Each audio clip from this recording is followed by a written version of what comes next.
안녕하세요. 빛닥터 신동민 원장입니다. 안면비대칭은 뼈를 깎아내거나 턱의 위치를 이동시켜주는 양악수술이나 안면윤곽 수술을 해야만 치료가 된다고 생각하시는 분들이 많습니다. 수술 없이 안면비대칭을 교정한다니 그게 가능하냐며 의심하시는 분들도 있으시던데요. 비수술적인 교정 치료를 통해 틀어진 얼굴에 변화가 일어나는 일은 실제로 가능하며, 무엇보다 교정치료 과정에 자신의 잘못된 습관을 인지하게 되면 더 심각한 질환을 예방할 수 있기 때문에 예방의학적 관점에서도 제가 하고 있는 안면비대칭 교정치료는 의미가 있다고 생각합니다. 그러나 비수술적인 방법으로 모든 안면비대칭을 교정할 수는 없기 때문에 진료 현장에서 안면비대칭 교정을 위해 제가 고려하고 있는 사항을 구체적으로 정리를 해드릴까 합니다. 비수술적인 교정치료가 가능하려면 크게 4가지가 고려되어야 합니다. 첫 번째, 수술을 꼭 해야 하는 골격형 비대칭은 아닌가? 안면비대칭은 골격형 비대칭과 관절형 비대칭으로 나눠집니다. 제가 치료하고 있는 부분은 성장 발달 과정에 좌우 뼈 길이 차이가 심하게 발생했거나 턱의 위치가 정상 범주를 벗어난 골격형 비대칭이 아니라 후천적으로 외상 그리고 잘못된 습관 등에 의해서 턱관절이 중심에서 벗어난 현상을 시작으로 안면골에 틀어짐이 진행된 관절형 비대칭입니다.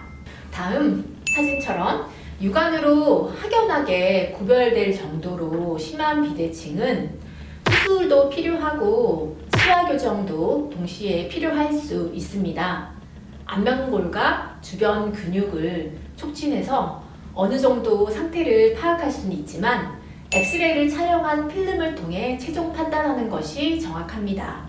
관절형 비대칭, 즉 턱관절 틀어짐을 시작으로 안면골에 발생한 변이, 그리고 근육의 길이나 두께의 좌우 차이로 인한 얼굴 비대칭은 교정을 통해 치료할 수 있습니다. 관절형 안면 비대칭의 치료 목표는 안면골과 턱, 그리고 경추의 상대적인 위치 관계가 좋아지는 것입니다. 이분은 턱관절 장애로 입을 벌리는 범위에 제한이 있고 만성적인 턱 통증, 안구 통증, 두통에 시달렸던 분입니다. 턱관절 장애가 만성화되면서 얼굴 모양에도 심한 변형이 일어났습니다. 가장 눈에 띄는 변화는 사각턱입니다.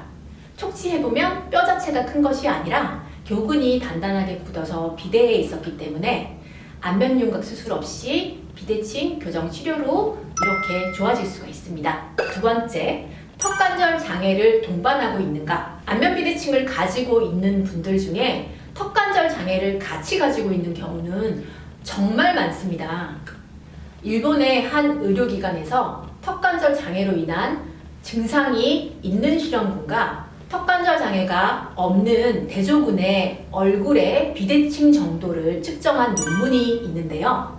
실제로 턱관절 장애를 가지고 있다면 안면 비대칭이 될 수 있다는 결론을 내도 유의미할 정도의 결과를 보입니다. 턱관절 문제로 인한 이 하악골의 위치 이동으로 발생하는 얼굴 비대칭은 매우 흔한 증상입니다.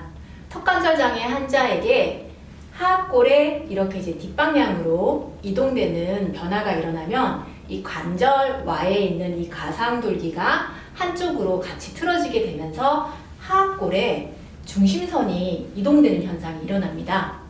저작계는 턱관절, 저작근, 그리고 치아로 이루어지는 복합적인 인체 기능 부위입니다. 저작계의 기능은 저작, 즉 음식을 씹는 행위에 그치지 않고 음식을 삼키는 연화 기능과 발음 기능까지 포함이 됩니다. 호흡 기능과 또 감정 표현을 드러내는 표정근의 기능까지도 일부 담당하고 있습니다. 그래서 턱관절 문제로 저작계의 불균형이 생기면 저작, 연화, 발음, 호흡 기능에서 이상 징후가 같이 보이게 되는 것입니다. 턱관절 장애와 연관된 여러 증상이 있다면 우선은 그 증상 해소에 초점을 맞춰야 합니다. 통증이나 이상 감각을 해소하는 것이 결국은 안면비대칭 치료와 직결되기 때문입니다.